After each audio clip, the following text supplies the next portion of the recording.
예, 과장님 답변서 설명 잘 들었습니다. 농촌 치료용 쉼터 도입에 따른 음성군 추진 계획에 대해서 제가 질문을 드렸는데 그 답하신 내용들을 보면은 좀 뭔가가 깊이 있게 생각을 안 하시고 그냥 답변만 하시는 것 같은데 치료용 쉼터는 도시 과밀화 등 사회 여건 변화 이후 높아지는 균형규청 수요에 따라 대응하기 위해서 했다. 이렇게 되는 거다. 이건 저도 질문한 사항이고 보도된 사항이에요. 사용자가 직접 사용하는 것은 3년인데 최대 12년까지 할 수 있다. 이것도 제가 질문한 거고 보도된 사항이에요. 근로자 숙소와에 관련해서는 계절 근로자 숙소로서는 부적합하다. 그러면은 지방자치단체가 단지를 조성해서 임대하는 방법도 거기 포함이 돼 있어요. 그 내용이. 예. 그러나 이런 답변도 필요한 건데 안 되는 것만 이렇게 하셨어. 그런데 이것도 계절 근로자나 외국인들도 이게 본의원이 몇 년 전에 파주행가 어디에서 하우스에서 불이 나고 인사사고가 나는 바람에 고용노동부에서 경과 기간도 없이 10월 달에 그랬는데 12월서부터 다 막겠다. 이게 강력하게 지금 어필을 하고 언론에도 많이 그 보도가 됐습니다. 그래서 그것이 결국은 1년간 연장을 하면서 거기에 따른 그 농가주택같이 센 그 농막이 배정이 돼서 거의 다 보급한 사실이 있거든요. 이런 사항들을 보더라도 좀 더 지금 이거 아주 중요한 거예요. 이거 좀 심각하게 좀 받아들이셔야 되는데 요거에 대해서 한번 내가 과장님께 한번 물어볼게요. 지금 우리는 일하고 있는 것 같지만은 이게 8월 1일 날 국정 현안 관계장관 회의에서 이런 내용이 농촌 치료용 쉼터 도입 방안을 발표를 했어요. 8월 1일 날. 그럼 벌써 3개월 흘렀잖아요. 3개월. 3개월 흘렀는데 바로 8월 1일 날 그거를 발표를 하고 났는데 단양군에서는 어떻게 대처했는지 알아요? 수백 채에 이르는 불법 농막을 농촌 치료용 쉼터로 바꾸는 농막 양성화를 추진하겠다. 농지법 시행령과 규칙 개정으로 치사와 숙박은 물론 화장실 설치도 할 수 있는 농촌 치료용 쉼터 설치가 가능해졌다면서 소유주와 합의해서 불법 농막을 귀농귀촌 시설로 활용하겠다고 밝혔습니다. 단연군에서 무려 몇 개인지요? 580채요. 580채. 580채를 적발을 했는데 그걸 갖다가 복구 명령을 내렸는데 그걸 갖다 다시 우리가 그런 어려움을 겪고 있는 걸 갖다 양성화를 시키겠다고 이런 대안을 내놨어요. 벌써 이렇게 내놨는데 우리는 그런 대안은 없고 여기 와서 그냥 아주 딱 떨어지는 거로다가 아직까지 확정 안 됐으니까 확정되고 난 다음에 한다? 이게 좀 안 맞는 것 같고요. 10월 18일 날 MBC 충북에서도 농촌 생활인구 확산 등을 위해서 치료용 쉼터에 동참합시다. 캠페인 했어요. 그래서 충북 MBC는 주식회사 예인총과 업무 양해각서를 체결하고 새로운 개념의 농촌 치료용 주거시설인 쉼터 확산에 동참해 농촌 지역 생활인구 증가와 계절 근로자 주거 환경 개선 등에 기여하기로 했다. 앞서 정부는 오는 12월부터 숙박이 불가능한 농막과는 달리 농지에도 치사와 숙박이 가능한 치료용 쉼터 설치를 허용하기로 했다. 이렇게 좋은 예들이 있어요. 벌써 이렇게 앞서 나가. 단연권 앞서 나가고 MBC에서 이렇게 활용을 하고 있는데 과장님이 얘기했다시피 이것이 잘 되면은 생활인구도 늘고 지역경제도 활성화가 된다고 말씀하셨잖아요. 그렇다고 보면 지금 우리 생활인구도 앞으로 이제 뭐 인구에 포함해 갖고서는 모든 것이 결정이 될 그런 처지에 놓여 있거든요. 외국인 우리 많다고 했지만은 그래도 외국인 때문에 우리가 좀 도움을 받는 게 있잖아요.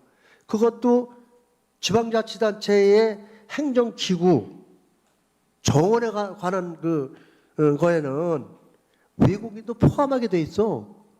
이렇게 달라진단 말이에요. 이렇게.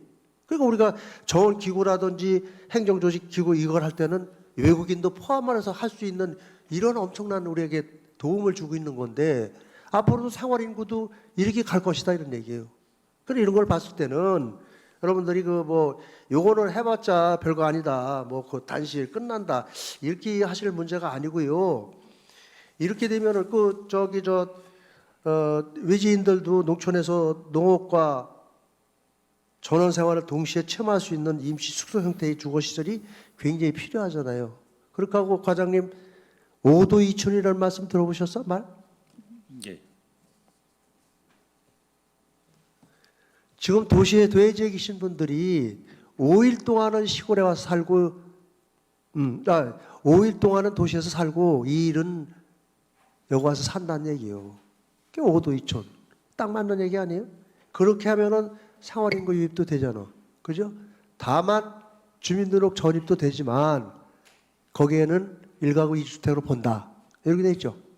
그렇기 때문에 좀 그것 때문에 전입은 좀 하기가 좀 지난할지는 모르지만은 생활인구 자체는 늘는다. 지역경제 활성화는 물론 된다. 이런 말씀을 드리고 싶고요. 그거에 대해서 저 과장님이 좀 많이 심각하게 생각을 하셔야 돼요. 만약에 농촌에다가 토지를 두고 이런 생활을 하고 싶은데 이렇게 이제 완화가 되면서 내려온다는 얘기지. 그러니까 내려오는 데 대해서 어떻게 하면 그 사람들을 많이 이렇게 유입을 시킬 수 있는 걸 고민을 하셔야 돼요. 그냥 여기에 적당한 건 아니지만 예를 들어서 건축 설계를 해야 된다. 그러면 우리가 어떤 표본적인 거나 아니면 우리가 대응을 해준다든지 이런 방법도 좀 찾아보자는 얘기죠. 이제 예를 들어서 말씀드리는 게요. 거기다 만약에 개발 행위가 필요하다. 그럼 개발 행위에 대한 우리가 뭔가를 좀 작성을 해주든지 뭐를 해줄 수 있는 이런 방법. 여러 가지 그런 방법들이 좀 총망라가 돼서 좀 함께 고민하는 그런 것이 좀 됐으면 저도 참 상당히 좀 즐거운 마음으로 다 과장님하고 이렇게 얘기가 될 텐데 그런 거는 좀 웃고 참 너무 좀 이 답변이 좀 그냥 소홀히 하지 않았나 이런 생각이 드는데 이게 벌써 저 12월 달에 확정이 돼 갖고 발표를 한다?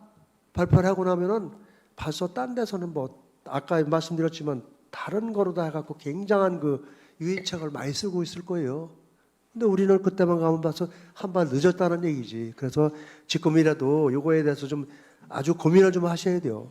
고민을 하셔가지고 어떻게 하면은 우리 생활인구도 늘고 지역경제 활성화도 시키고 그네들에게 도움을 줄 수 있고 외지인들이 우리한테 올 수 있는 건가 이런 것도 있잖아요. 심지어는 뭐 외지인이 갖고 있는 그런 걸 갖다가 농지를 찾아가지고 그 사람들한테 서한번이라도 보내서 이렇게 농지법이 완화됐으니까 와서 그 농지에 대해서 뭐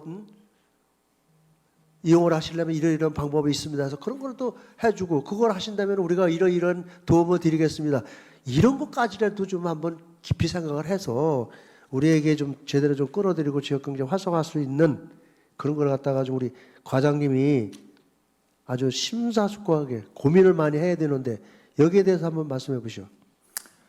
의원님이 지적하신 거에 대해서 공감을 하고 지금 좀 말씀하신 것들에 대해서는 저희도 고민을 많이 하고 있습니다. 많이 하고 있는데 지금 그 체류형 쉼터에 나와 있는 지침 중에서 저희랑 현실에 맞지 않는 게 그 도로 여건 관련된 규정이 있습니다. 그래서 그거를 지금 농식품부라든지 뭐 이런 데에 의견을 저희들이 제시를 해가지고 그거를 좀 반영을 하는 거를 좀 완화를 해달라 이런 의견도 지금 제시를 하고 있고요. 그리고 지금 체류용 쉼터가 저희 지금 음성군의 가설 건축물 조례에는 포함이 되어 있지 않습니다. 그래서 지금 건축과하고 농촌 체류용 쉼터와 관련해 가지고 음성군 건축조례 21조 가설 건축물 규정에 포함할 수 있도록 이런 것도 지금 협의를 진행하고 있습니다. 협의를 진행하고 있어서 그 법이 확정돼서 시행이 되기 전에도 그 확정이 되면은 바로 이런 것들을 추진을 하고 저희도 단양군 못지않게 지금 상당히 많은 그런 게 지금 저희들이 갖고 있거든요. 그렇죠. 예. 그거에 대해서도 지금 그 법에서 허용되는 범위까지는 최대한 해주려고 지금 준비를 하고 있는 상황입니다. 그 의원님 지적 사항에 대해서는 그 준비를 잘 해가지고 바로 저기를 할 수 있도록 준비를 하겠습니다. 그 지금 과장님이 그 도로법을 말씀하시는데 도로법 저도 잘 알고 있어요. 면 단위에서는 해당이 안 되지만 읍면 단위만 해당이 되는 건데 어떠한 건축물이 있을 때 진입로가 4m 이상 확보가 돼야 된다는 게 나와 있어요. 근데 그 4m는 건축법 얘기고 개발 행위에는 또 틀려요. 그 건축법에서 4m 이상을 있어야 되고 도로에 접한 면적이 1000제곱미터 이하로다가 해주고 다만 도로에 접해 있는 그 입구가 2m 이상이 확보가 돼야 된다 이게 되는 거 알고 있는데 면 지역은 아니잖아요. 면 지역은 도로의 개념이 없잖아. 아니 지금 그 체류형 쉼터 그 관련된 세부 규정에 그 도로 관련된 거를 이렇게 하라고 되어 있습니다. 그래서 거기에 따라서 지금 현재 농막 같은 경우는 도로 규정을 적용을 안 해가지고 그 원하는 곳에 다 설치를 할 수가 있는데 체류형 쉼터 같은 경우는 임시 숙소로 쓰는 거기 때문에 그 소방차라든지 응급 상황이 발생했을 때 차량이 진입할 수 있도록 그 도로 규정을 적용하라고 이렇게 되어 있습니다. 그래서 그런 것들에 대해서 지금 그거를 적용하게 되면 할 수 있는 게 상당히 폭이 좁아지니까 좀 그런 거는 좀 바꿔달라고 저희들이 우회적으로 지금 얘기를 하고 있습니다. 그래서 도로 규정이 방금 말씀드린데도 그게 도로 규정이라니까요. 원면은 해당이 안 돼요. 사실상 도로만 있으면 돼요. 아니, 다 되는 게 아니고. 지금 저기 이 체류형 쉼터에는 그 이제 세부적인 지침까지는 안 나왔는데 네. 그 도로 규정 도로를 적용한다고 이렇게 돼 있어요. 그래서 도로를 적용한다고 돼 있는데 도로라 하면 아까 말씀드린 그 도로라 하면 그거예요. 그래서 그런 규정에 의해서 한다고 하는 건데 물론 뭐 우리 과장님께서 거기까지 이렇게 좀 생각하고 싶은 건 상당히 좀 내가 고부적으로 맞아드리겠는데 이런 거 저런 걸 참 잘 고민을 하셔가지고 예. 이런 것이 활성화가 되고 우리 지역으로 생활하는 걸 많이 끌어들 수 있고 도시인들이 좀 많이 찾아올 수 있도록 그래서 지역 경제가 활성화될 수 있도록 해주시기로 부탁을 드리겠습니다. 예, 열심히 노력하겠습니다. 이상으로 질문 마치겠습니다.